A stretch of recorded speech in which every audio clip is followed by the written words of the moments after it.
हरे कृष्ण कृष्ण कृष्ण हरे हरे हरे राम राम राम हरे हरे हरे कृष्ण हरे राम राम राम हरे हरे हरे कृष्ण कृष्ण कृष्ण हरे हरे हरे राम राम राम हरे हरे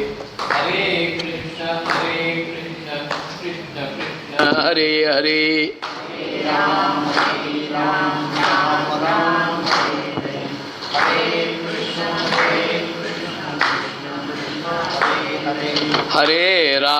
हरे राम राम राम हरे हरे हरे कृष्ण कृष्ण कृष्ण हरे हरे राम राम राम हरे हरे हरे कृष्ण हरे राम राम राम हरे हरे हरे कृष्ण कृष्ण कृष्ण हरे हरे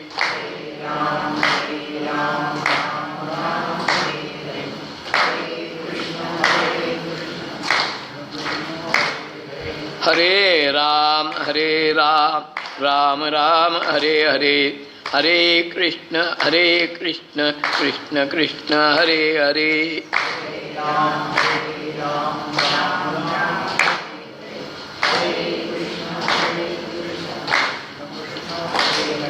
हरे राम राम राम हरे हरे हरे कृष्ण कृष्ण कृष्ण हरे हरे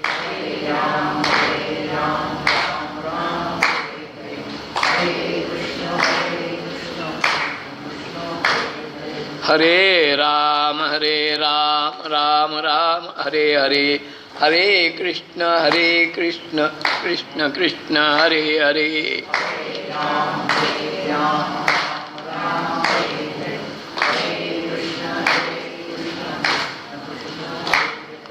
हरे राम राम राम हरे हरे हरे कृष्ण कृष्ण कृष्ण हरे हरे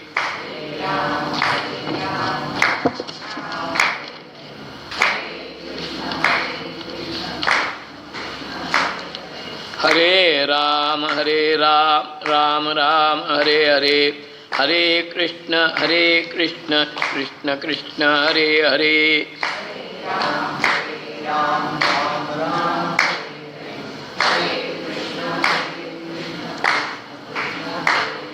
हरे राम राम राम हरे हरे हरे कृष्ण कृष्ण कृष्ण हरे हरे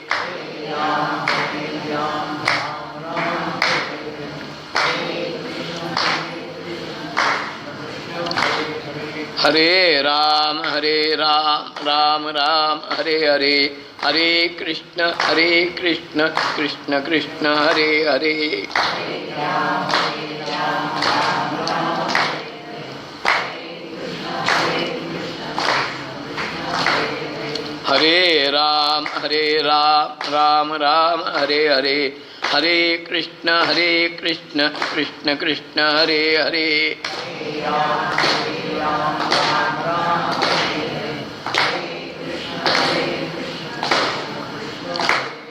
हरे राम राम राम हरे हरे हरे कृष्ण कृष्ण कृष्ण हरे हरे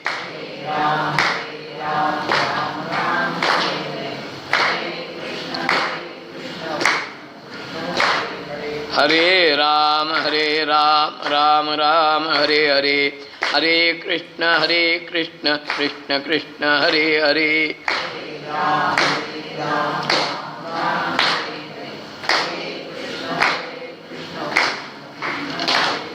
हरे राम राम राम हरे हरे हरे कृष्ण कृष्ण कृष्ण हरे हरे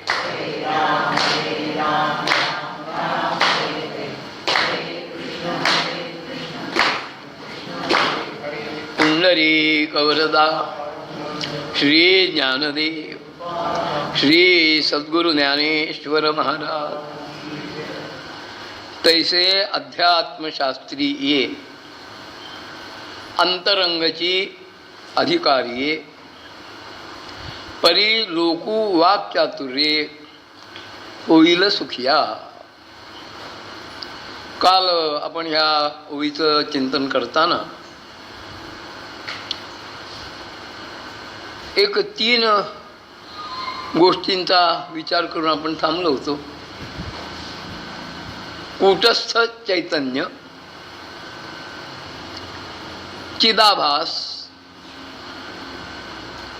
आणि स्वतःला स्वरूपाच्या अज्ञानामुळं देह, स्थूल देह, लिंगदेह, इंद्रिय, मन आणि बुद्धी यांच्याशी तादात्म्य संबंध समजून मी करता, मी भोगता, मी जन्माला येणारा, मी मरणारा, मी सुखदुःख भोगणारा असा मी जीव आहे, तो जीवात्मा. आणि असं तिन्ही मिळून मग आपण त्याला स्थूल मानाने जीव असं म्हणतो.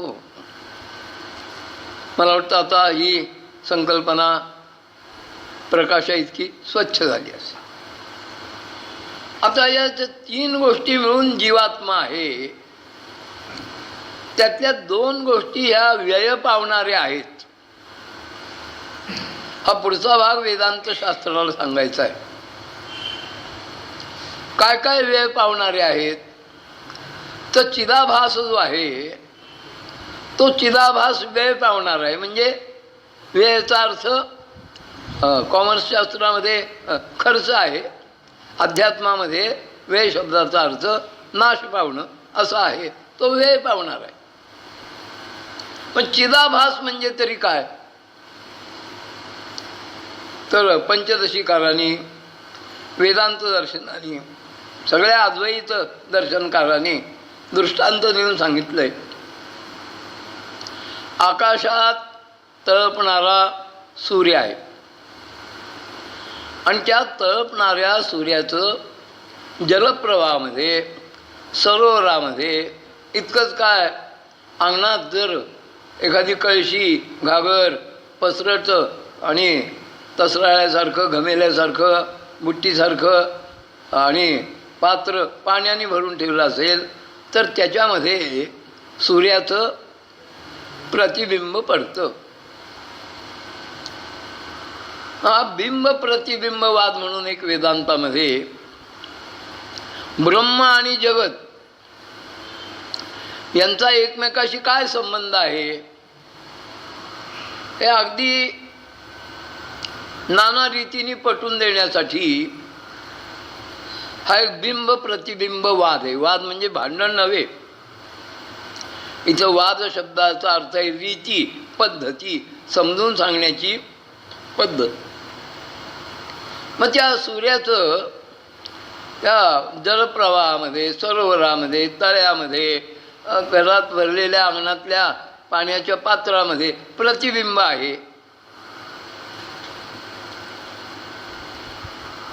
मग प्रतिबिंब हे जरी बिंबासारखं दिसलं तर बिंबाचे गुणधर्म लक्षणं वेगळी आणि प्रतिबिंबाची वेगळी. बिंबाला नित्य अस्तित्व आहे आणि प्रतिबिंबाला माऊलीच्या शब्दात सांगतो सरोवर आटे मग प्रतिमा नाही. ज्या पाण्यात आणि प्रतिबिंब पडलंय आवर्षणामुळं सरोवरातलं पाणी नाहीचं झालं. मग पाणी नाहीचं झालं त्याच्यावर काय आणिक नाहीचं झालं. हां, पाण्याबरोबर प्रतिबिंब नाहीचं झालं.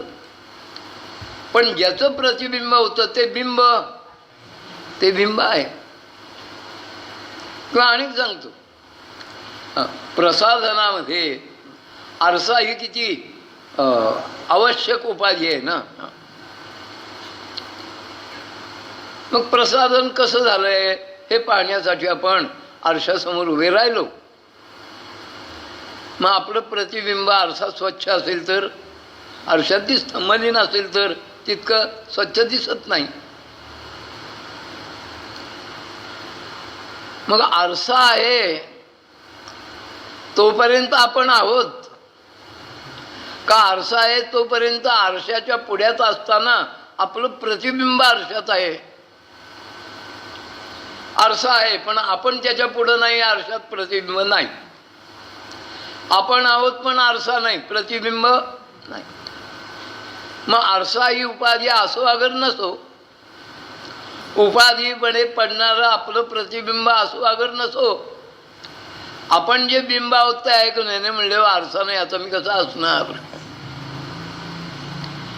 उपाधी असो नसो उपहित आहे. मग चिदाभास म्हणजे काय?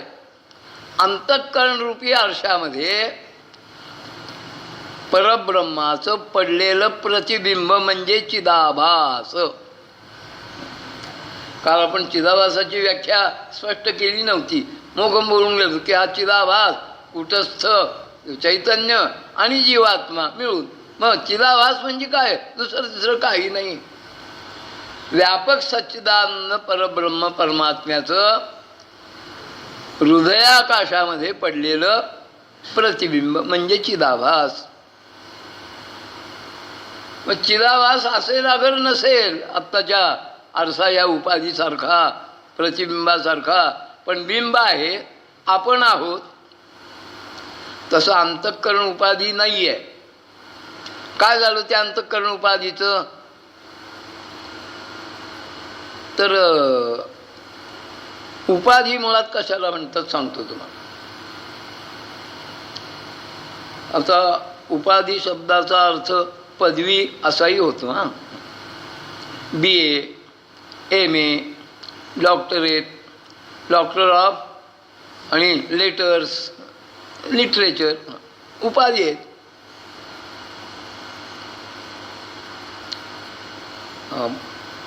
आता महाविद्यालयातल्या विद्यार्थ्यांना किंवा पदवी घेतलेल्या लोकांना हे पुढचं वाक्य आवडेल का नाही मला शंका आहे. पण तुका म्हणे सत्य सांगू येवत रागे येतील. ते सत्य प्रमेय काय ते सांगितलं पाहिजे. माणूस उत्तमातली उत्तम की त्याच्या पलीकडं आता पदवी नाही अशी पदवी जरी विश्वविद्यालयाने त्याला दिली तर आपण त्याला ग्रॅज्युएट म्हणू, पोस्ट ग्रॅज्युएट म्हणू, पदवीधर म्हणू की ज्यांचा वेगळा मतदारसंघही असतो पदवीधरांचा.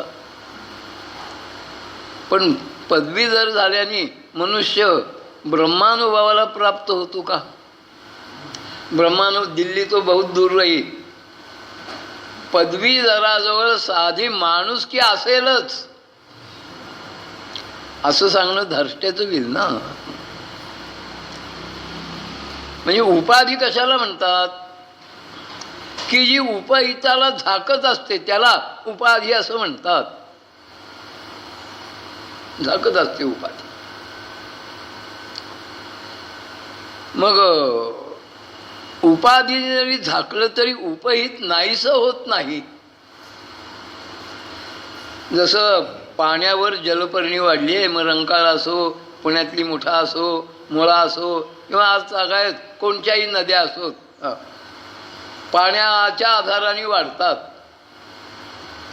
पण पाण्याच्या आधाराने जरी वाढलेली उपाधी असली, पाणी नाहीसं होतं का? पाणी नाहीसं होत नाही, पण पाणी दिसत नाही. म्हणजे उपाधी काय करते? उपाधी उपहिताला आवृत्त करते, म्हणजे आच्छादित करते. आणि आच्छादित झाल्यामुळं उपहित अनुभवाला येत नाही. उपाधी का बाजूला केली मग आपल्याला उपहित लक्षात येतं. पाण्यावरचं शेवाळ बाजूला केलं, पाणी हाताशी येतं. बॅगेची वरची फ्लॅप आहे, तिची चेन काढली बॅगेतल्या वस्तू हाताशी येतात. कपाटाचं दार आहे, लॉक आहे, लॉक काढलं, दोन्ही तावदानं काढली, कपाटातली वस्तू हाताशी येत. तसं कूटस्थ चैतन्यावर ज्या ज्या काही उपाधी आहेत, जी काही आवरणं आहेत, अगदी मराठीत सांगायचं तर जे जे पटल म्हणजे पडदे आहेत, ते पडदे बाजूला केल्याशिवाय आपल्याला कूटस्थ चैतन्याचा अनुभव येणार नाही. ते मला वाटतं हिंदी चित्रपटात एक गाणं आहे का हो, पडदे में रहने दो. चुकीचं गाणं आहे. अरे पडदा आहे तोपर्यंत पडद्याच्या आत आहे ते काय कसं दिसणार?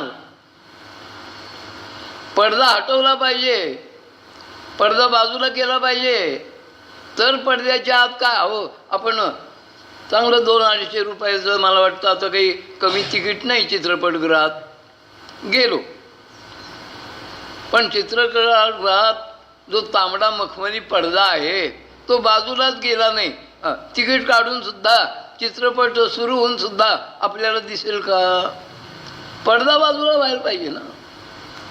त्यालाच वेदांतांनी 2 शब्द सांगितले, पारिभाषिक शब्द आहेत. असत्वापादक आवरण आणि आभानापादक आवरण. आवरण म्हणजे पडदा, पटल, जे आवृत्त करतं, जागतं. मग ते काढलं की आपल्याला कूटस्थ चैतन्य अनुभवाला आल्याशिवाय राहत नाही. म्हणून अध्यात्मशास्त्र जर काही करत असेल तर अध्यात्मशास्त्र परब्रह्माची निर्मिती करत नाही. परब्रह्म जे आपल्याला उपनिषद सांगतायत, सुवर्णमयेन पात्रेण, पहिल्या उपनिषदातलीच ऋचा आहे.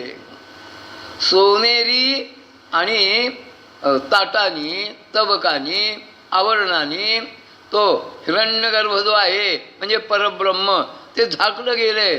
तो सोन्याचं आणि आवरण बाजूला केलं, मग हिरण्यगर्भाचं ज्ञान आहे. मग हे अध्यात्मशास्त्र काय करतं? निर्मिती काही करत नाही. असून जे अनुभवाचा विषय होत नाही, ते ज्यामुळं विषय होत नाही, ती उपाधी बाजूला केली की आपल्याला जे आहे त्याचा अनुभव येतो. ते जसं आहे तसा येतो. म्हणून आपल्याला सांगतात, अविद्या नाशो हे स्थळ, तेणे मोक्षोपादान हे फळ, आणि या दोन्ही केवळ साधन ज्ञान. अध्यात्म काय करतं? पडदा बाजूला करते. पडदा बाजूला केले आता आहेत.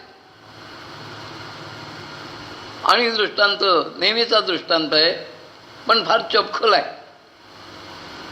विहिरीमध्ये काय असतं? पाणी असतं. आणि अंडरग्राऊंड अगर वर जमिनीवर गच्चीवर बांधलेली टाकी असतो, टाकीत काय असतं? पाणी. फरक काय आहे का नाही? टाकी आणि विहीर या दोन्हीत पाणी आहे. फरक आहे का नाही? काय फरक आहे? बर. आणि काय? बर. आणि काय वाटतं तुम्हाला? काय वाटतं?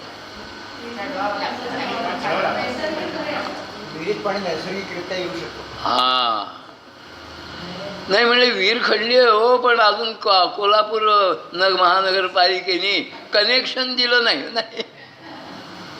विहीर खणली याचाच अर्थ आत भूगर्भामध्ये जे पाणी होतं आहे त्याच्यावरचं आणि प्रचंड कठीण खडक, त्याच्यापेक्षा मऊ खडक, मुरुम, माती ही आवरणं बाजूला काढली की पाणी आहेच. आणि टाकी बांधली, हौद बांधला, हौद बांधल्याने पाणी निर्माण होत नाही, त्यात पाणी भरावं लागतं, नळ सोडावं लागतो तर टाकी भरेल. हा जसा फरक आहे तसा तिथं फरक आहे. ब्रह्म कसं आहे? आवृत्त असलेल्या पाण्यासारखं आहे, आवृत्त. आणि हे पटल बाजूला करण्यासाठी साधन आहे अध्यात्मज्ञान, अध्यात्मविद्या.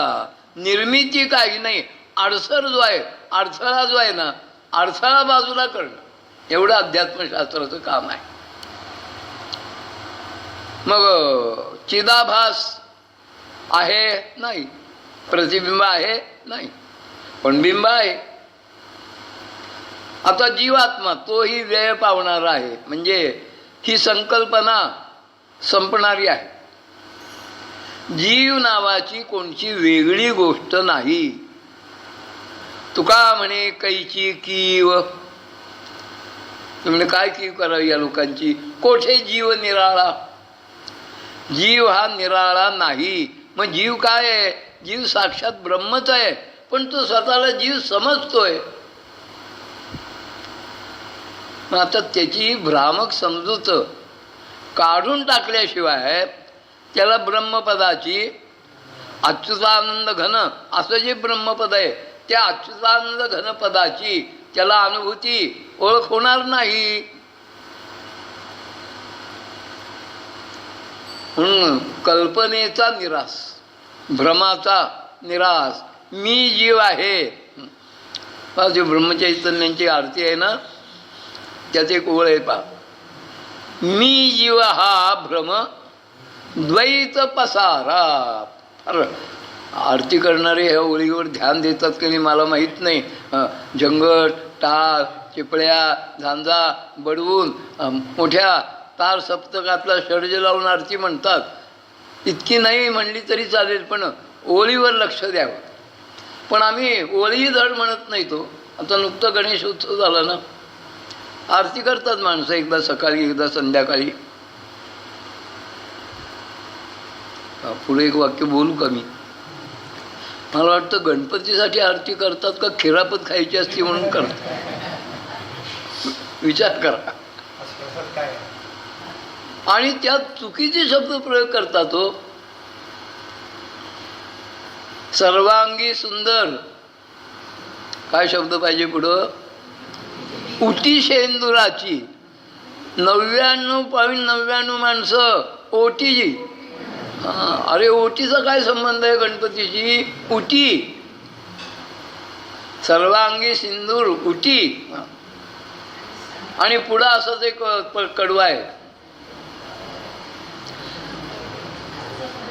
फणीवर बंधना, ज्याच्या नाभी कमली पोटावरनं नागाचा कमरबंद आहे. नागाने ज्याला वेष्टन केलेलं आहे नाभी कमलापासनं पोटावर, फणीवर बंधना.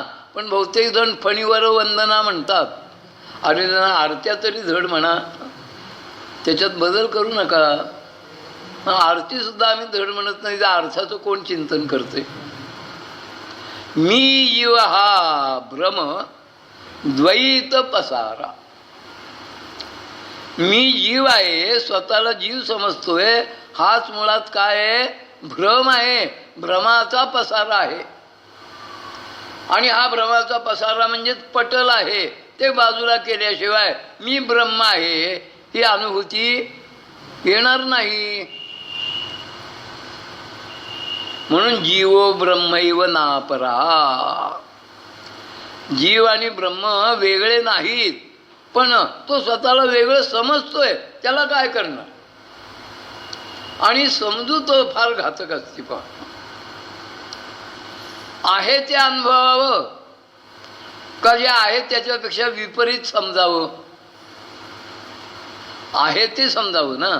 जे जसं आहे तसं समजावं का जे जसं नाही तसं समजावं? पण मराठीत छान फ्रेज आहे, दिसतं तसं आणि म्हणून जग फसतं. जे आहे ते दिसलं पाहिजे. दर्शन शब्दाचा अर्थ सांगतोय तुम्हाला. दर्शन म्हणजे ब्रह्म जसं नित्य शुद्ध बुद्ध, नित्य निरामय, सच्चिदानंद घन, देशकाल वस्तू परिच्छेद राहित आहे, तसं ब्रह्म अनुभवाला येणं म्हणजे ब्रह्मदर्शन. म्हणजे त्या परब्रह्माची ते जसं आहे तशी अभेदे करून अनुभूती. पण भ्रम आहे आपल्याला. किती भ्रम आहे? मला वाटतं सावरकरांचीच कविता होती, मला चुकलं तर बरोबर करा. हां, जळात नभये नभात जळ हे, अशी एक त्यांच्या कवितेतली ओळ आहे. आणि त्यामुळं आचरट माणूस म्हणला की आता आपण मासे जसं कोळी जाळं टाकून धरतात, तसं ही सगळी नक्षत्र आकाशातली खाली पडली आहेत, आपण जाळ्यात धरू. तयासी तारे म्हणून ज्योतिषी भले भले चकले. सावरकरांची कविता फार छान आहे. तसंच आहे आपलं. आम्ही प्रतिबिंबालाच बिंब समजतोय. आम्ही जीवात्म्यालाच चुकीने ब्रह्म समजतोय.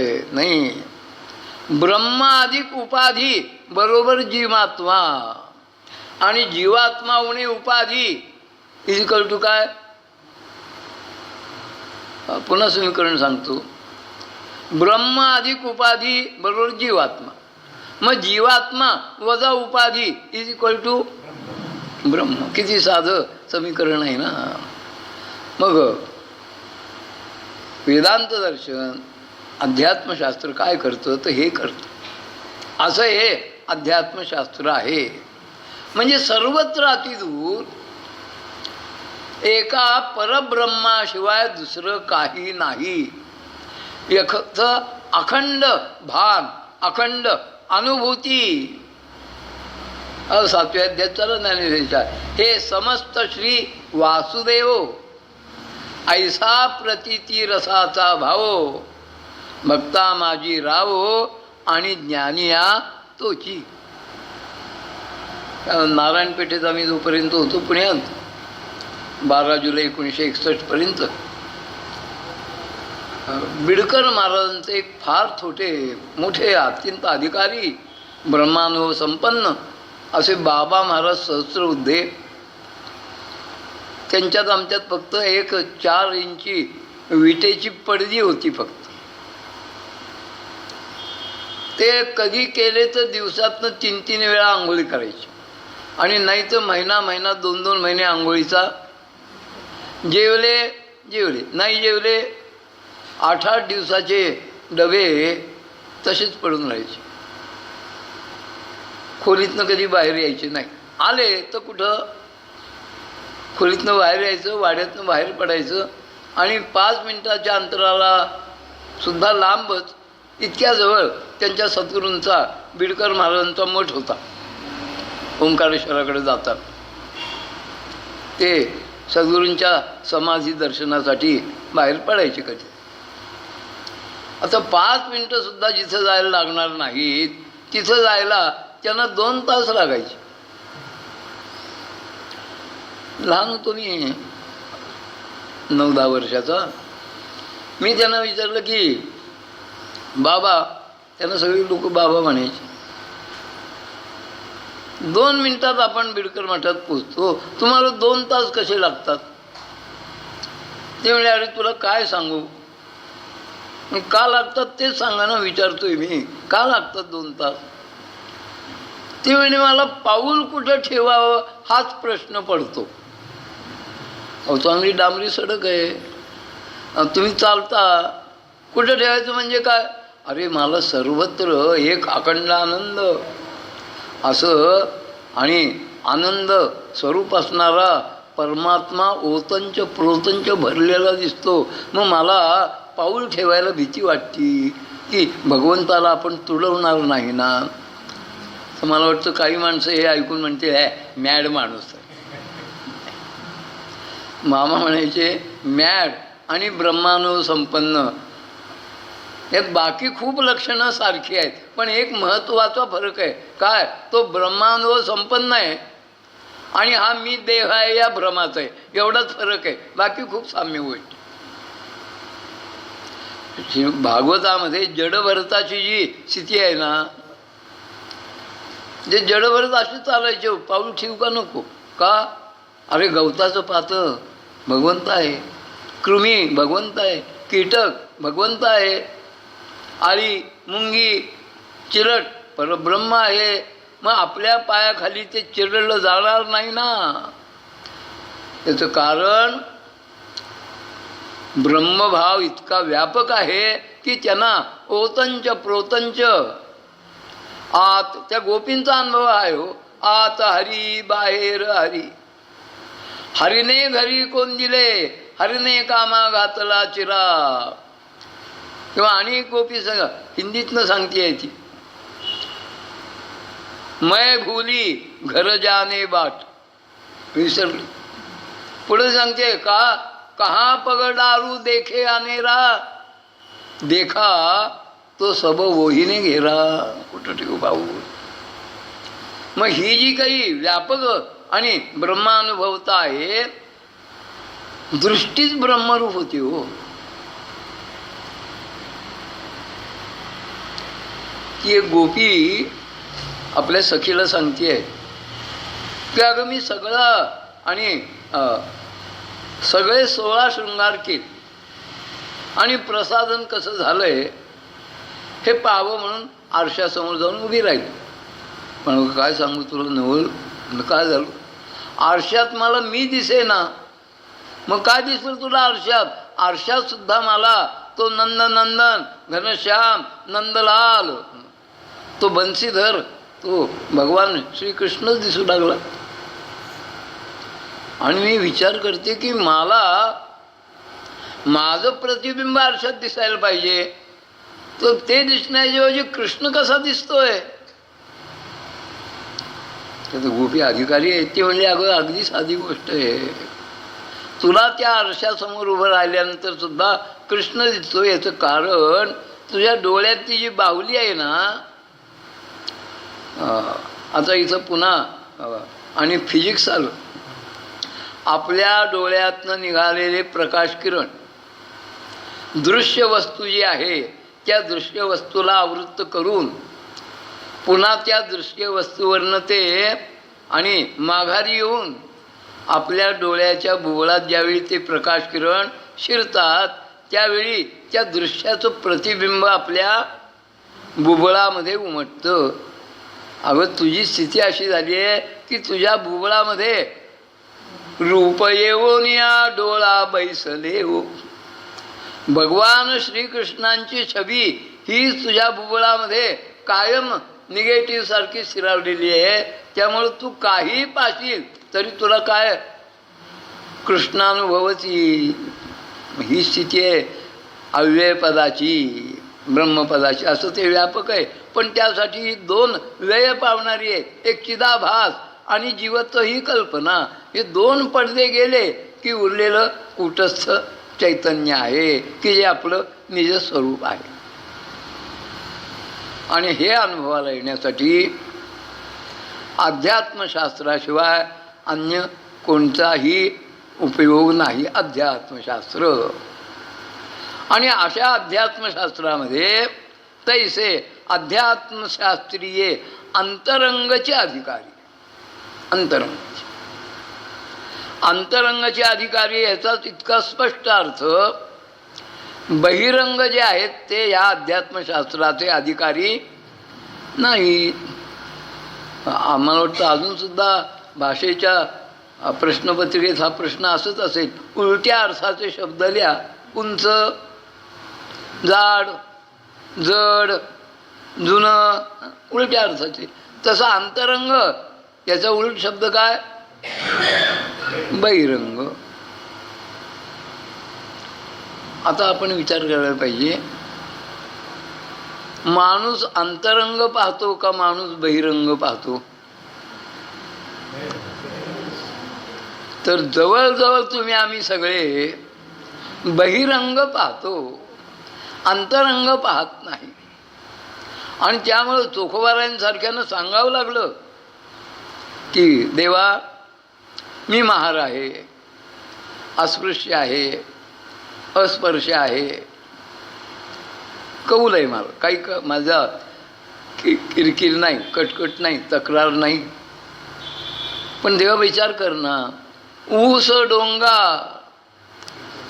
डोंगा म्हणजे वाकडा तिकडा असेल, ऊस वाकडा तिकडा असेल, पण देवा पांडुरंगा ऊसातला रस वाकडा तिकडा असतो का रे. ऊस डोंगा परी रसनो हे डोंगा. पण काय करावं, समाज काय भुलला असी वरील या रंगा. नदी डोंगी परी जळनो हे डोंगे. नदी वेडी वाकडी वळण घेत वाहत असेल. अहो कृष्णाबाई तर आपली इतकी गमतीची नदी आहे. म्हणजे प्रथमच जी माणसं सांगली कोल्हापुरात येतात ना, प्रथमच पुणे मुंबईकडनं, ती सांगली शहरात येताना म्हणतात की आम्ही सांगलवाडी आणि सांगली यातली कृष्णाबाई ओलांडली एकदा. आणि मग त्यांना वाडीला जायचं असतं. ते वाडीला जाताना पुन्हा त्यांना नदी लागती. म्हणजे ही कोणची, म्हणजे कृष्ण. अरे आम्ही काल येताना ओलांडली ना. हो, पुन्हा आज तीच ओलांडायची का? ती अशी सरळ रेषेत वाहत नाही आहे. पुन्हा पुन्हा. अहो तुम्हाला सांगतो, त्यावेळची जी सदर्न मराठा रेल्वे होती ना, त्या रेल्वे अथॉरिटीजनी नदीवर पूल बांधायला बहुत खर्चिक काम असतं म्हणून पुण्यापासनं मिरजेपर्यंत येईपर्यंत कृष्णा नदी टाळली. आणि त्यामुळं सासवड रोड, चोराची आळंदी, राजेवाडी, जेजुरी. आता जेजुरीतल्या लोकांना छान दिवस आले तर जय मल्हार मालिकेमुळं हौशेने आवर्जून जातात जेजुरीला. नीरा, लोणंद, वाठार असं सातारा कराड मार्गे सांगली मिरज तेवढा ट्रॅक हो का? कृष्णाबाई टाळली. पण असे उगारपर्यंत टाळली. पण उगार असणं पुढं जाताना कृष्णाबाई टाळता आली नाही. उगार आणि कुडची या दोन गावामध्ये कृष्णेचं जे पात्र आहे तिथं सदर्न मराठा रेल्वेला प्रचंड मोठा कृष्णाबाईवर पूल बांधावा लागला. अशी कृष्णाबाई पुन्हा पुन्हा अनेक वेळा वळती आणि अनेक वेळा ओलांडावी लागती. नवख्या माणसाला कळतं की पुन्हा पुन्हा कशी आड येते. तसं हे अंतरंग आणि बहिरंग जे आहे, पण आम्ही बहिरंगाला बोलतो, अंतरंग पाहत नाही. नदी डोंगी असेल वेड्या वाकड्या वळणाची, पण जळनो हे डोंगे असे त्यांनी 2-4 दाखले दिले. चोखा डोंगा असेल अस्पृश्य अस्पर्श महार. तरी चोख्याच्या ठिकाणी जो भगवत प्रेम भाव आहे तो डोंगा नव्हे, तो काय आहे, सरळ आहे. पण काय भुलला असी वरलिया रंगा. आम्ही बहिरंगच पाहून बोलतो. नाही, बहिरंग पाहू नये, अंतरंग पाहू. अंतरंग पाहू. पण एक 2-3 विकल्प तुमच्यासमोर देतो, सिद्धांत कळायला उपयोगी पडतील म्हणून. मातीचं गाडगं आहे आणि मातीच्या गाडग्यामध्ये मद्य आहे. मातीचं गाडगं आहे, त्याच्यामध्ये काय आहे, मद्य आहे. सुवर्णाचा कलश आहे, त्यामध्येही मद्य आहे. आता मातीचं गाडगं आहे पण अमृत आहे,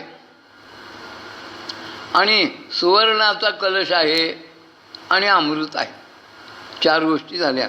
यातलं उत्तम काय? पहिला नंबर काय? सुवर्ण कशातलं अमृत. दुसरा नंबर काय?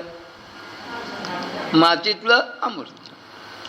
मग सुवर्ण कशातलं अमृत हे कसं आहे?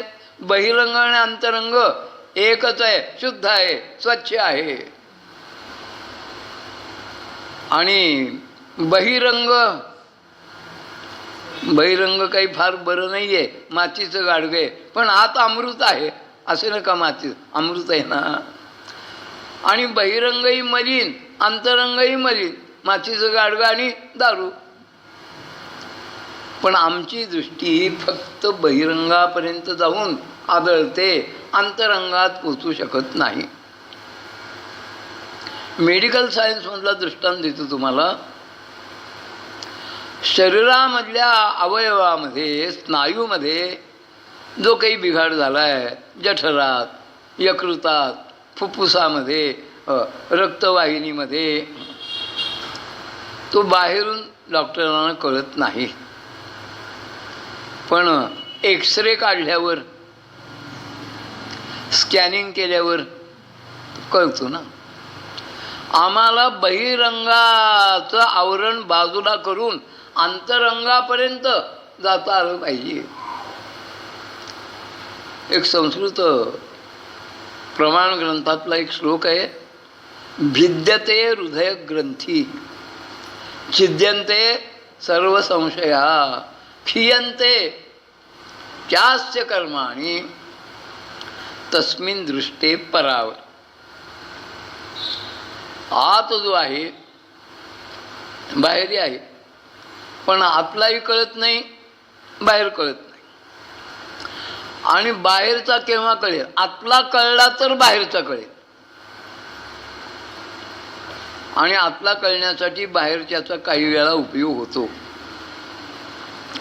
मग आतलाही कळला पाहिजे आणि बाहेरचाही कळला पाहिजे. ज्या गोपींना कळला आत हरी बाहेर हरी. मग हे बहिरंग काय आहे की जे अध्यात्मशास्त्राचे अधिकारी नाहीत. वेदग्रंथांनी कर्मकांडाचा खूपच विचार केलाय आणि त्या विशिष्ट कर्माचं कर्म करणाऱ्याला फळ सांगितलंय. अमुक कर्म केलं तुम्हाला अमुक फळ मिळेल. गीतेमध्येही या कर्मयोगाचा विचार आहे. पण गीता जर आपण वाचली तर भगवंताने अर्जुनाला निषिद्ध काय वैध काय याचा नाही कुठं तपशील दिलेला. मग भगवंतानी कर्मयोग काय सांगितलं आहे? कर्माकडं पाहण्याची जीवात्म्याची दृष्टी कशी असावी हे कर्मयोगातलं वर्म भगवंतानी कर्मण्य कर्मय पश्येत. श्लोक पहा किती उत्कृष्ट श्लोक आहेत. भगवंतानी असा कर्मयोगातलं मर्म समजावून सांगितलंय.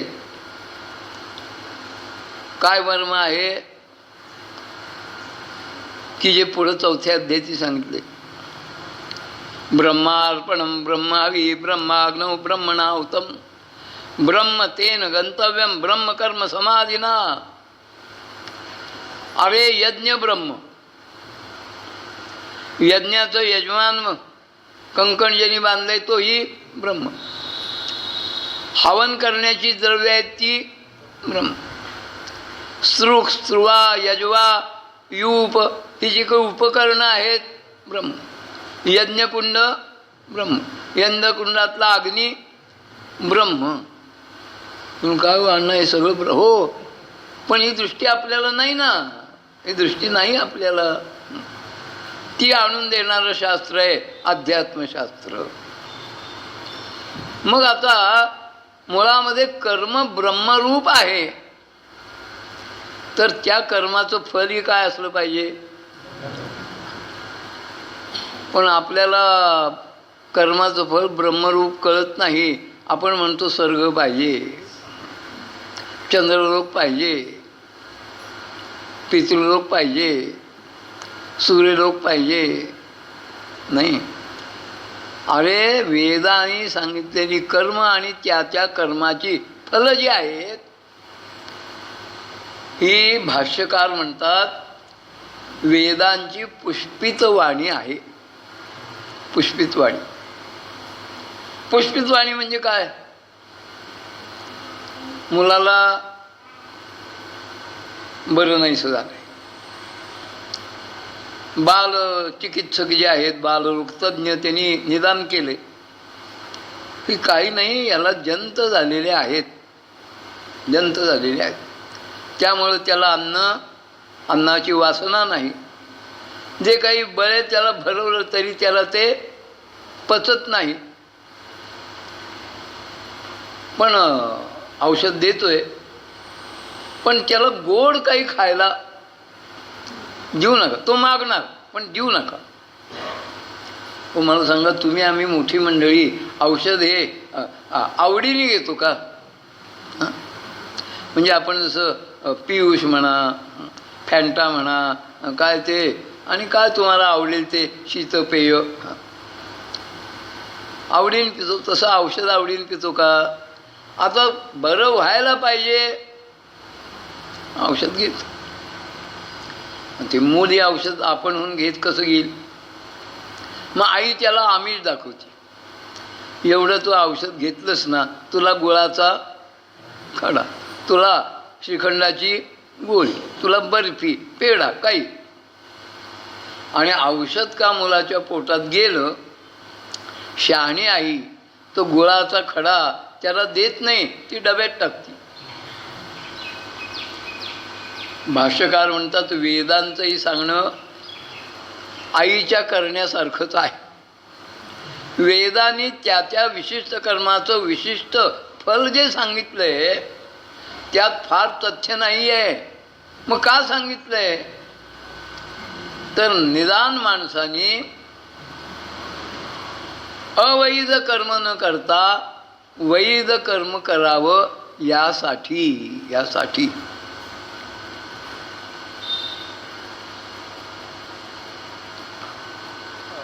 गुरुजी मामांच्याकडे एक मुलगा आला होता, 24-25 वर्षाचा, चांगल्या घरातला होता, नोकरी होती उत्तम, पोस्ट ग्रॅज्युएट होता. मग म्हणले का रे आलास माधव? म्हणलं मामा तुमचा मला सल्ला पाहिजे. म्हणजे कशाच्या बाब?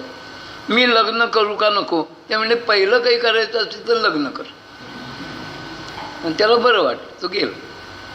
मी होतो तिथं. मी म्हणलं मामा मला गंमतच वाटली तुमची.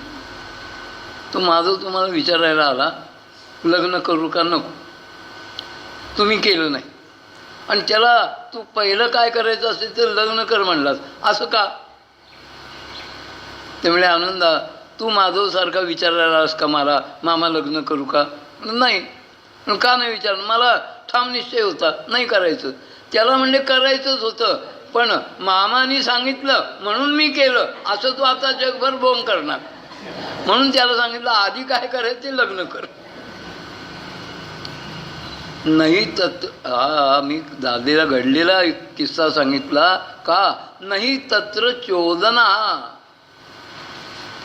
5 इंद्रियाच्या द्वारा शब्द स्पर्श रूप रसगंधादी विषय भोगावेत, यासाठी कोचिंग क्लासेसची गरज लागत नाही. का? मनाचा स्वभाव इंद्रियांचे ओढी, इंद्रियांचा स्वभाव आहे. किंवा आणि त्यांनी सांगितलंय इंद्रियांना त्यांनी खिडक्या म्हणले. आणि आता स्लाईड विंडो आहे तो भाग वेगळा, जुन्या काळातला दृष्टांत आहे. त्याला दार झडपा कुठं उघडायच्या? खिडक्याची चावदानी आहेत ती खोलीच्या बाहेर. तसं इंद्रियांची कवाडं जी आहेत ना ती बाहेर म्हणजे विषयाकडं आहेत. त्याला प्रशिक्षणाची गरज नाही, स्वभाव आहे. मग कोणत्या शिक्षणाची गरज आहे?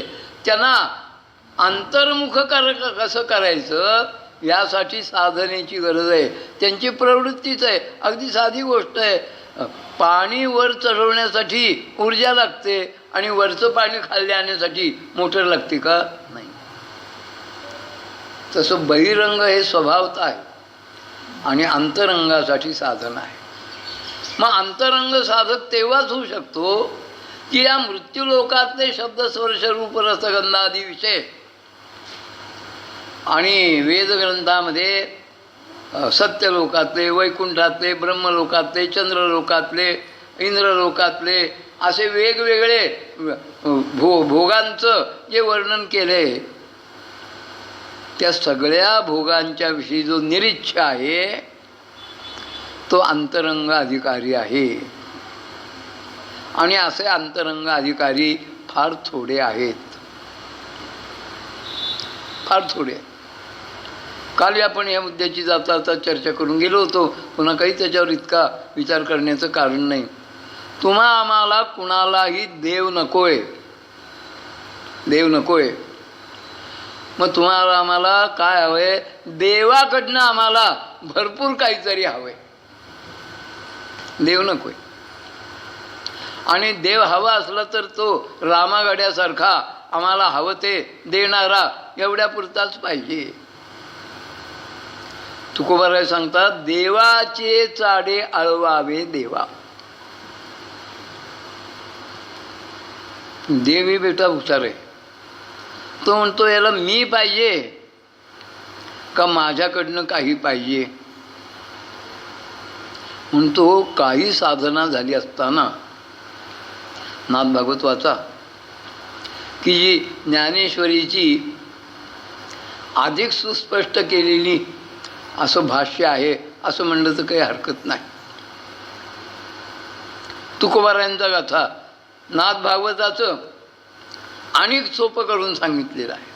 असा या तिन्ही ग्रंथांचा एकमेकाशी अनुबंध आहे.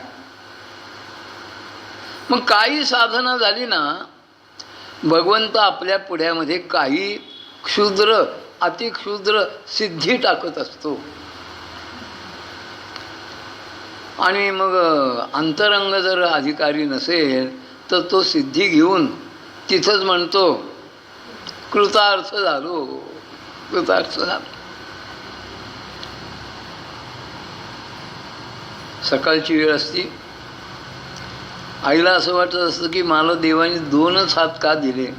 निदान सकाळी उठल्यापासनं दुपारी 12पर्यंत तरी मला अष्टभुजेसारखे 8 हात द्यावेत. मग नकोत, पण सकाळी उठल्यापासून 12पर्यंत असावेत. म्हणजे कितीतरी 2 हातांनी करून करून मी किती करणार. 8 हात दिलेच भगवंता, कितीतरी कामाचा उरका पडेल ना. आईची कामाची वेगळं असती, लेकरू लहान असतं ते रडतं.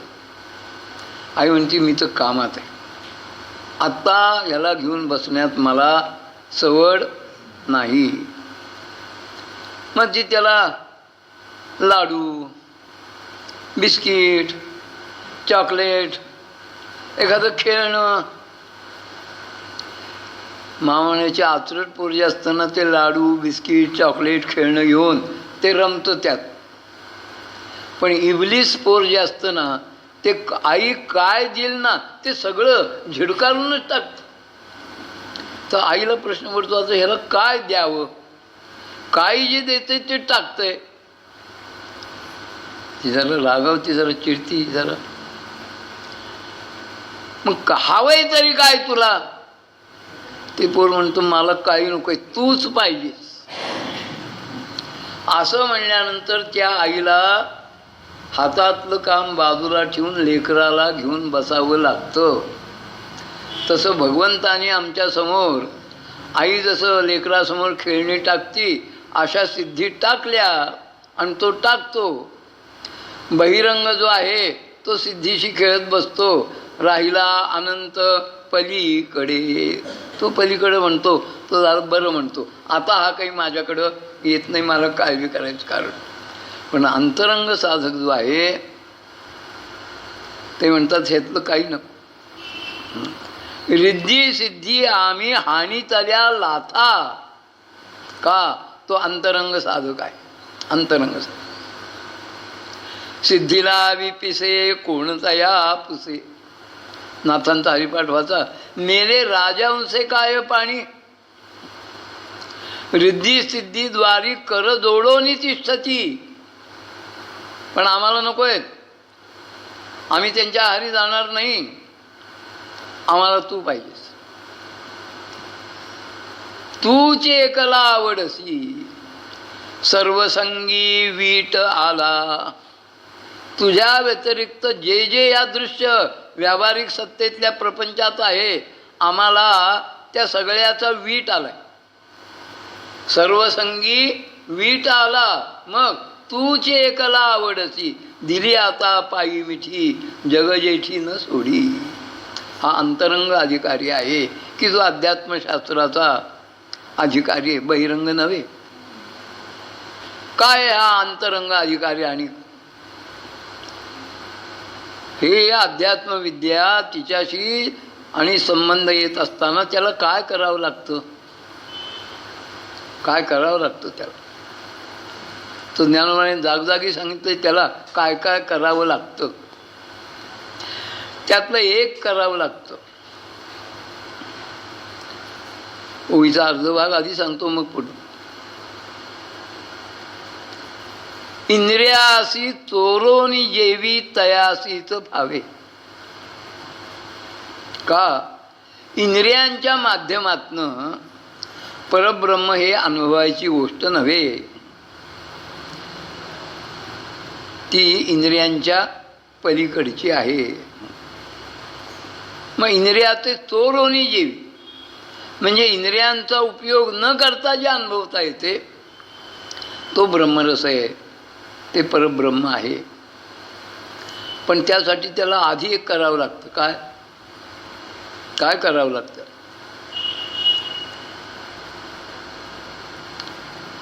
तर आत्मज्ञानरूपी प्रकाशाची ड्युटी करून त्या ड्युटीच्या प्रकाशामध्ये इंद्रियांच्या अधीन न होता त्याला त्या ब्रह्माचं सेवन म्हणजे अनुभव घ्यावा लागतो. आत्मप्रभा नीच नवी. ज्ञानेश्वरीत नीच हा शब्द अनेक वेळा आला आहे, पण तो काय नीच आहे या अर्थाने नाही आहे. नित्य या शब्दाचं ज्ञानेश्वरकालीन ते मराठी रूप आहे. तैसी नीच नवी भजता श्रद्धा दिसे. 12वा अध्याय पण वाचला. नीच म्हणजे नित्य. आत्मप्रभा नीच नवी म्हणजे नित्य. जे करुणी ठाण दिवी. त्यावेळी असे विजेचे आणि गोळे नव्हते, वीज नव्हती, मग ठाण दिवी, ठाणवाई. मग ठाणवाईच्या प्रकाशात अहो तेव्हा काय सांगतो मला,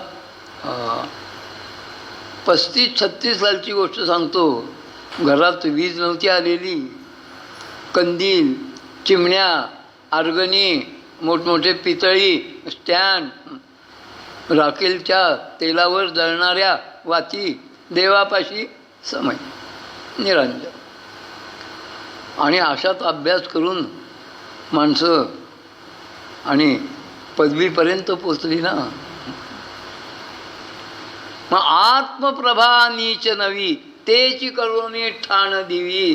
जो इंद्रियाचे चोरोनी जेवी तयासीच भावे. हा अंतरंगाचे अधिकारी आहे. त्याला साधन चतुष्टय संपन्नतेच्या बाबतीत बोलायचं तर इहामूत्र फलभोग विराग पाहिजे. म्हणजे वैतृष्ण्य पाहिजे, म्हणजे वैराग्य पाहिजे. वैराग्य अंगी बांधल्याशिवाय आपण अंतरंग अधिकारी होणार नाही. आणि वैराग्य म्हणजे तरी काय? वैराग्य म्हणजे संताप नव्हे, वैराग्य म्हणजे क्रोध नव्हे, वैराग्य म्हणजे डोक्यात राग घालणं नव्हे, अगर अंगालाही राग फासणं म्हणजे वैराग्य नव्हे. मग वैराग्य म्हणजे काय? वैराग्य म्हणजे अनासक्तता म्हणजे वैराग्य. अनासक्त. अंतरंग अधिकारी सांगत असताना शास्त्राने इथपर्यंत आपल्याला मोकळीक दिली आहे. अध्यात्मशास्त्राने काय मोकळीक दिली? साधना करत असताना, अंतरंग होऊन साधना करत असताना सुद्धा साधना करण्यासाठी ज्या देहाची, इंद्रियांची, मनाची, बुद्धीची गरज आहे आणि तोपर्यंत शरीर टिकून धरणं हे आवश्यक आहे आयुष्याच्या या साधने. घोटभर घासभर पाण्याची अगर अन्नाची गरज. म्हणून मराठीत म्हण आहे, किती झाला संन्यासी माध्यान्याला. संपूर्णतः शब्द स्पर्श रूप रसगंध या विषयाचा त्याग, समाधी अवस्थेतला ब्राह्मी एषा ब्राह्मी स्थिती पार्थ गीता ज्या आणि पुरुषाचं वर्णन करते त्या ब्रह्मस्थितीला प्राप्त झालेला मनुष्यसुद्धा 100% शब्द स्पर्श रूप रसगंध याचा त्याग करू शकत नाही. करूच शकत नाही. देहच राहणार नाही. आवश्यक आहे, पण कमीत कमी किती कमीत कमी देह निर्वाहापुरतं.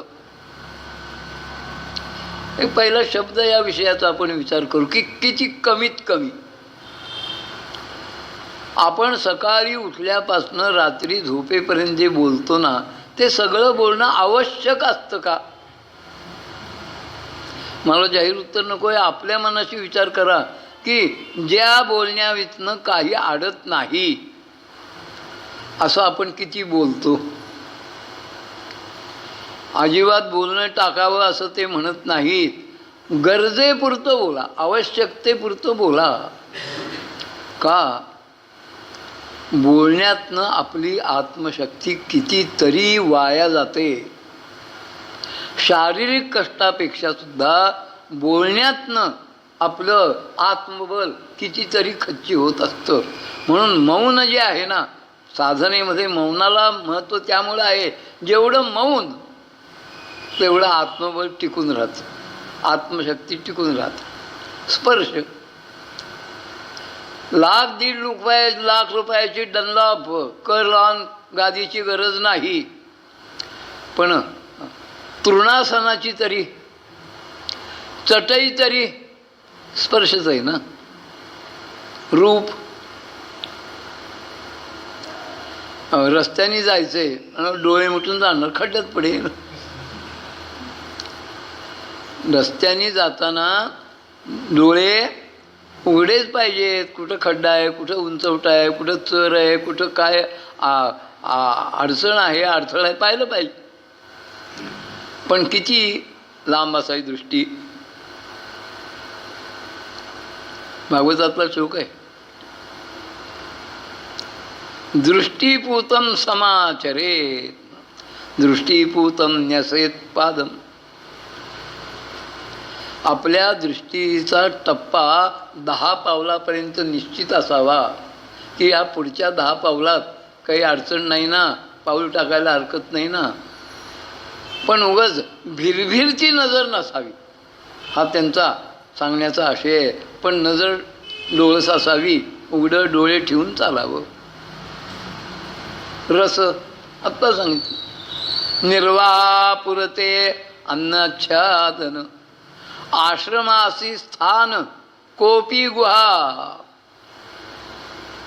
हा देह आहे ना, तोपर्यंत त्याला निवासासाठी 5 स्टार नको, पण गुहा तरी का होईना पाहिजे ना. वृक्षाची सावली तरी, तृणाचं झोपडं तरी. याचाच अर्थ पूर्णतः शब्द स्पर्श रूप रसगंधादी इंद्रियांचा आणि विषयाचा त्याग इंद्रिय करू शकत नाहीत, करा असा त्यांचा आग्रही नाही. मग बहिरंग आणि अंतरंग यात हा फरक आहे. बहिरंग इंद्रियांना हवं ते पुरवत असतो आणि अंतरंग अधिकारी जरूर जेवढी आहे, गरज आहे, त्याशिवाय शक्यच नाही तेवढंच पुरवत असतो, तेवढंच हा अंतरंग अधिकारी आहे. आणि असा अंतरंग अधिकारी या अध्यात्मशास्त्राचा अंतरंग अधिकारी आहे. मुळामध्ये गीता ज्याला सांगितली, ज्ञानोबाला सांगायचं, ज्या अर्जुनाला गीता सांगितली तो अंतरंग अधिकारी आहे. अंतरंग अधिकारी. आता मग का अंतरंग अधिकारी म्हणलं तर कसोट्या लावल्या पाहिजेत अर्जुनाला. कसोट्या 4 काल सांगितल्या होत्या, आज त्याचा तपशील पाहू आपण. साधन चतुष्टय संपन्नता.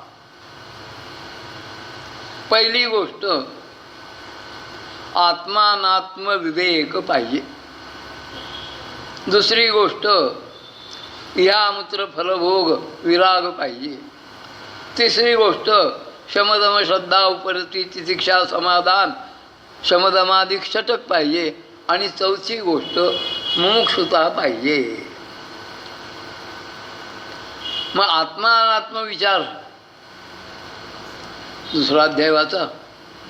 अर्जुनाने स्पष्ट सांगितलंय की देवा,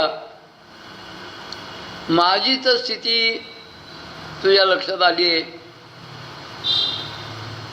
आत्म काय आहे अनात्म काय आहे हे मला म्हणावं तितकं स्वच्छ कळत नाही आहे. पण देवा मला प्रकर्षाने असं जाणवतंय की तुझ्या कृपेने मला आत्म काय आहे आणि अनात्म काय आहे यातला फरक कळावा, मला कळला पाहिजे. म्हणजे त्याला अपेक्षा आहे की मला हे कळलं पाहिजे, कळलं पाहिजे, कळलं पाहिजे. इहा मूत्र फलभोग विराग. अर्जुनाचं चरित्र पहा. देवांगणातली उर्वशी सारखी अप्सरा अर्जुनाच्या पौरुषत्वावर, त्याच्या तेजपुंज कांतिमान रसरशीत शरीरयष्टीवर, त्याच्या पराक्रमावर, त्याच्या गुणावर भाळली. आणि तिने अनेक वेळा नाना प्रकारे अर्जुनाला विनंती केली की हे पहा, मी तुम्हाला या मृत्यूलोकातली भौतिक लोकातली या पृथ्वीवरची सगळी भौतिक सुख मी माझ्या शरीराच्या माध्यमातून उपयोग करून तुम्हाला द्यायला तयार आहे. तुम्ही फक्त मला हो म्हणा. अर्जुनाने सांगितलं नाही माते, तुझं म्हणणं मला मान्य नाही, मान्य नाही. माते मान्य तर नाहीच, होणारी नाही, पण मी तुला पुत्र म्हणून वंदन करतो. उर्वशीला अर्जुन सांगतोय की तू आमच्या वाडवडिलांशी तुझा संबंध आलेला आहे, त्यामुळं तू मला माते समान आहेस. पराव्या नारी माऊली समान. नुसतं जय भवानी शय जिवाजी म्हणून काही होत नाही हो. छत्रपतींची काय दृष्टी होती ती दृष्टी आपल्या अंगी आली तर जय शिवाजी जय भवानी म्हणून उपयोग आहे, नाही तर काही उपयोग. हा आदर्श छत्रपतींचा आपल्यासमोर पाहिजे. जाईवो तू माते न करी सायास. सोडा आणिक सांग. भगवान त्याला सांगतायत अरे इथं तुला युद्ध जर केलंच ना तर विजय मिळेल यात काही प्रश्नच नाही, मला खात्रीच आहे. अरे तू संग्रामामध्ये प्रत्यक्ष भगवान शिवशंकरांना जिंकलंस आणि त्यामुळं भगवान शिवशंकरांनी प्रसन्न होऊन तुला पाशुपतास्त्रासारखं अस्त्र दिलंस. चित्ररथ गंधर्व की भगवान विभूती योगामध्ये चित्ररथ गंधर्व आपली विभूती सांगतायत. तो चित्ररथ गंधर्व कौरवांनी भरीत घातल्यामुळं तुम्ही वनवासात असताना तुमचं सत्वहरण करण्यासाठी आला. तुला एकट्याने त्या सगळ्या चित्ररूप गंधर्वाच्या बरोबर आलेली लक्षावधी सेना, त्यांच्या कुणाच्या अंगावर वस्त्र ठेवलं नाहीत, ते वस्त्ररहित आणि दुर्योधनाकडे आले. दुर्योधन म्हणला आधी यांना काहीतरी वस्त्र टाका अंगावर, मग त्यांच्याकडनं वृत्तांत काय झालं ते ऐक. पवाळा तुवा केला असा तू इथं तुला निश्चित जय आहे. अरे पण नुसता जय नाही आहे, राज्यलक्ष्मी, राजसिंहासन, राजसत्ता, राजवैभव हे तुला या युद्धातनं मिळणार आहे. पण तरी तो म्हणतोय की कृष्णा हे मला सगळं मिळेल, पण आमच्या गोत्रजांच्या रक्ताने लांछित झालेलं राजवैभव, राजसिंहासन, राजसत्ता, राजवैभव, राजऐश्वर्य मला काही नको. मला भिक्षा मागावी लागली तरी चालेल, पण मला आत्मानात्मविचार कळला पाहिजे. म्हणजे त्याच्या ठिकाणी वैराग्य आहे. तिसरी गोष्ट शमदमाधिक संपत्ती आहे त्याच्या ठिकाणी. काय प्रत्येक गोष्ट तपशीलवार सांगायला पाहिजे असं नाही, मी ऐकणार यात नेहमी. आणि मुमुक्षुता आहे, मुमुक्षुता आहे. एक गोष्ट लक्षात घ्या, अर्जुन हा लढाईला भीत नव्हता. अर्जुनाच्या 5वीला युद्ध पुजले. मला वाटतं आता ही फ्रेजच कळणार नाही, कारण का हल्ली प्रसूती कर्म हे आणि मॅटर्निटी होममध्ये होतं, त्यामुळं 5वीची पूजा 6वीची पूजा ह्या सगळ्या केव्हाच कालबाह्य झालेल्या आहेत. अहो एका शाळेत मामांचं व्याख्यान होतं आणि व्याख्यानात मामा म्हणले अर्जुनाच्या 5वीला युद्ध पुजलं होतं. व्याख्यानचं म्हणून त्या शाळेचे प्राचार्य होते.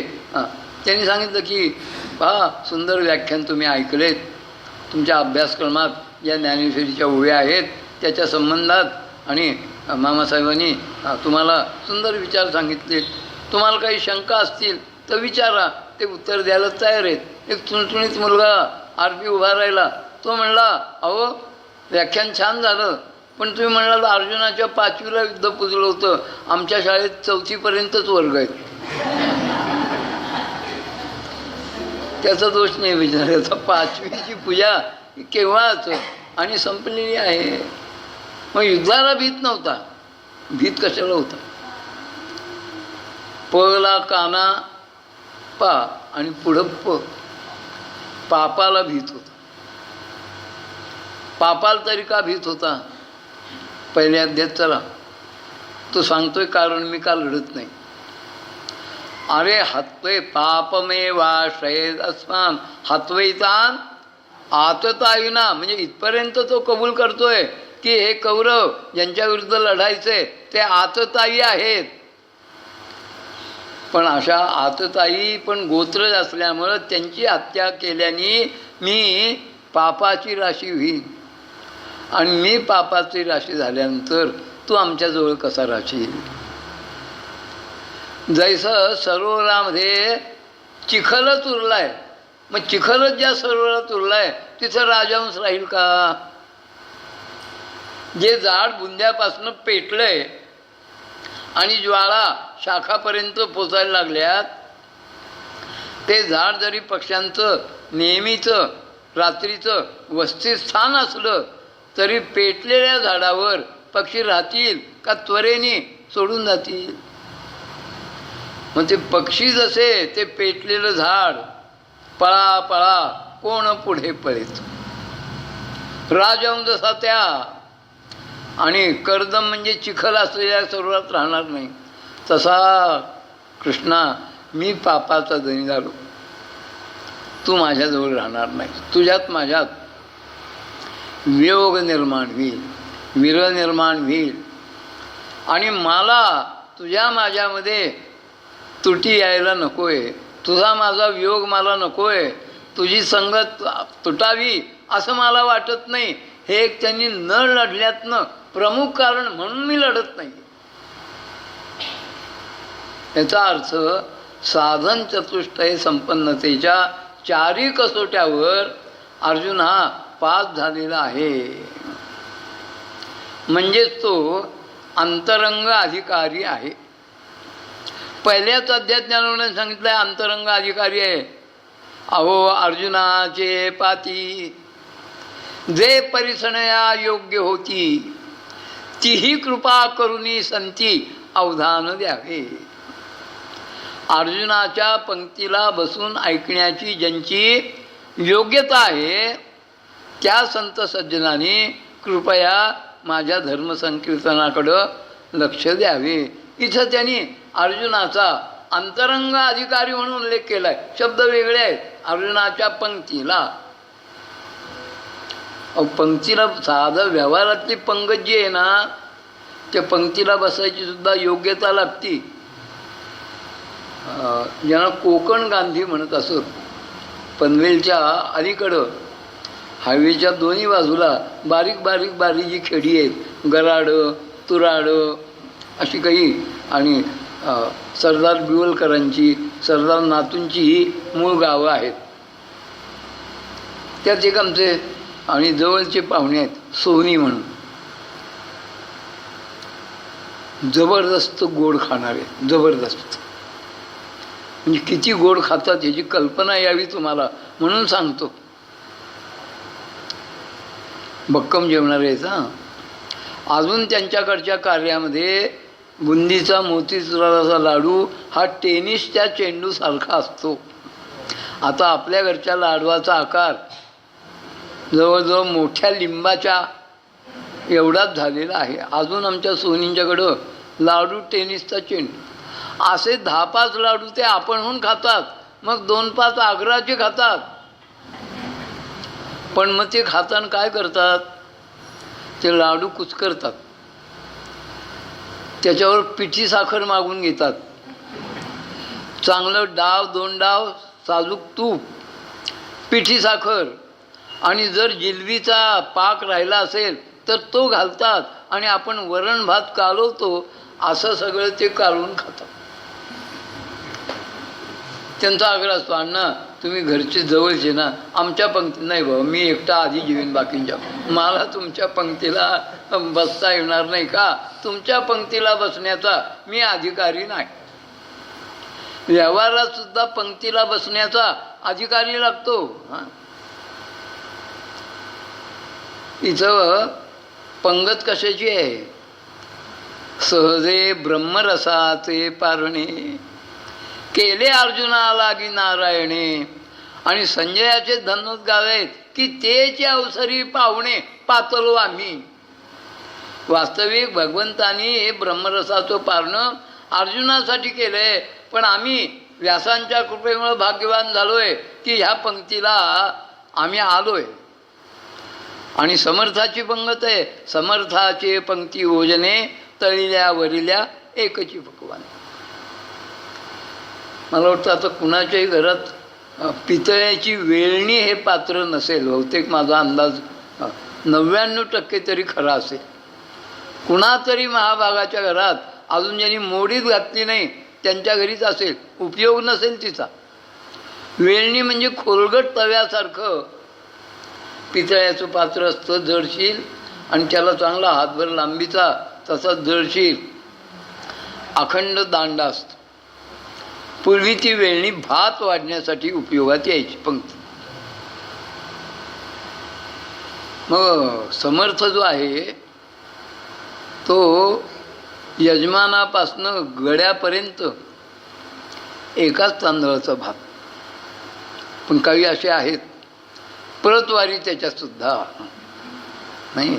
पण समर्थाची पंगत आहे ना, तळिल्या वरिल्या एकची पकवान. माझे एक स्नेही होते, मला वडिलांच्या वयाचे होते, ते कष्टातनं दिवस काढले, मोठे उद्योगपती झाले.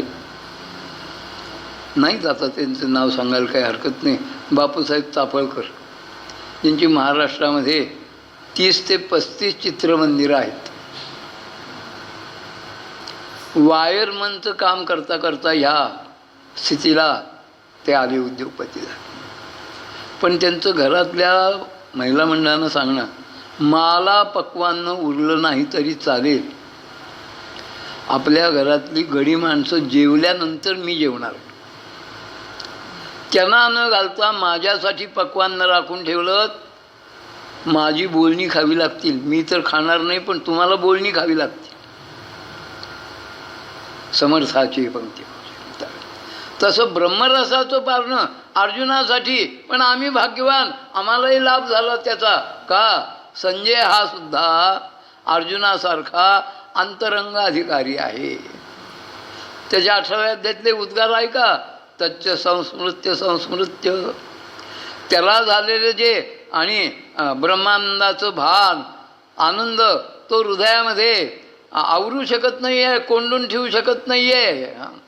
त्याच्या अंगावर अष्टसात्विक भाव निर्माण झालेत, पुलकित झाला आहे, तो आनंद प्रगट करतोय. आणि त्याला दुःख याचं आहे की आमचे स्वामी धृतराष्ट्र चक्रवर्ती सम्राट व्यासांच्या कृपेने मी जे ऐकलं तसंच्या तसं काना मात्रा वेलांटी अनुस्वार विसर्ग त्यांना सांगू शकलोय. पण काय करावं, दुर्दैवी आहे तो, त्यांना यातलं काहीच रस नाही. ते मला विचारतायत, बाकी ये रैरांचे मी नेणे जय कुणाचा होईल, त्याचं दुःख झालंय त्याला. गीता वाचा. अंतरंगच्या अध्यात्मशास्त्रीय अंतरंगाचे अधिकारी पण थोडे, अंतरंग अधिकारी थोडे. परी लोकू वाक चातुर्ये होईल सुखी. पहा, आंब्याचं झाड आहे, कलमी आंबा आहे. आता तुम्ही 4 तारखेला शिबिराला जाणारच. सांगलीमध्ये एका गुजराती मारवाड्यांच्या घरी त्या तेजोमयानंदांचा माझा एका पंक्तीत योग आला. ते सुंदरकांड सांगणार होते भावे नाट्य मंदिरात. आणि सांगली शाखेचे आणि कार्यवाह नानासाहेब छत्रे त्यांनी माझ्यावर कामगिरी सोपवली होती की रामायण सुंदरकांडाचं उद्घाटन जे आहे ते अण्णा तुमच्या भाषणाने करायचं. त्यामुळे त्यांचा माझा योग आला. असे आंब्याचे दिवस होते. असे आम्ही टेबलवर नानासाहेब छत्रे, आमचे बापूसाहेब चाफळकर, मी, तेजोमयानंद, ज्यांच्या घरी मुक्काम होता ते गुजराती ग्रस्त, म्हणजे आम्ही 5-6 जण होतो टेबल. त्यातले एक ग्रस्त काय म्हणले, आमरसाचा बेत होता. आणि ज्यावेळी आमरस वाढायला आणला ते म्हणले नाही मला नाही चालत. ते म्हणले का डायबिटीस नाही, म्हणले काही नाही डायबिटीस. मग चाल. मला म्हणले डोळ्यासमोर सुद्धा आलेला खपत नाही आंबा. मला खातोय कुठला, डोळ्यासमोर आला की मला मळमळायला लागतं. तेजोमयानंद म्हणले बहुतेक यांचं किती जन्मजन्मांतराचं पातक असेल, आंबा आवडत नाही. मला त्यांचं वाक्य आठवलं आता या ठिकाणी की असा ब्रह्मरसाचा सेवन करणारा अधिकार सगळ्यांना नाही हो, सगळ्यांना नाही. पण अर्जुन अधिकारी आहे, अंतरंग अधिकारी आहे. पण सगळे कुठले असे अंतरंग अधिकारी? परी पण आंब्याचं झाड आहे. ज्याला आंब्याची आवड आहे, अमृत ज्याच्या आवडीचा विषय आहे, तो आंब्याचा रस टाकील. पण मला आणि एक उपाय कळला. बघा, कुणाला डायबिटीस असेल तर, आणि लक्षात ठेवा उपाय, आंबे खायचे त्यांना खाऊ देत. कोळी जी आहे त्या कोळी उन्हात वाळवा आणि त्या कोळीच्या आत एक बाट असते. ती कोळी वाळलेल्या फोडून त्यातल्या आतली बाट काढा. ती चांगली 5-6 कडकडीत उन्हात वाळवा. अत्यंत कडक असते. सुपारी बरी फुटायला अशी ती, पण त्याचं चूर्ण करा. आणि सुपारीत चमचा असतो ना, तेवढ्या चमच्याने अर्धा चमचा रोज घ्या. डायबेटीस तुमच्यापासनं 100 कोस पळून जाईल. साधा उपाय आहे. मग तो माणूस काय करील? आंबा नको त्याला, नको, ठीक आहे. आंब्याची सावली तरी निदान मंगल कार्य आहे. त्या आंब्याचा डहाळा तरी, आंब्याच्या पानाचं तोरण तरी. तसा अंतरंग अधिकारी आहेत ह्या ग्रंथाचे. परी लोक, कोण लोक? जे अंतरंग अधिकारी नाहीत ते जे लोक आहेत ना, ते सुद्धा वाक्चातुर्याने होईल सुखिया. माझं वाक्चातुर्य जे आहे त्या वाक्चातुर्याच्या द्वारा तेही कालांतराने का विना, पण तेही बहिरंगात न राहता त्यांना अंतरंगामध्ये प्रवेश होईल. आणि कालावधीनी पण तेही या ब्रह्मरसाचे, या अध्यात्मशास्त्राचे अधिकारी होतील. तैसे अध्यात्मशास्त्रीय अंतरंगाचे अधिकारी परिलोक वाक्चातुर्ये होईल सुखया. पुढचा विचार उद्याच्या सेवेत.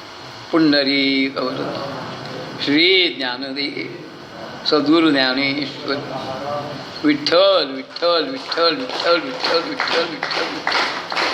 पुंडरीक वरदा श्री ज्ञानदेव सद्गुरु ज्ञानेश्वर.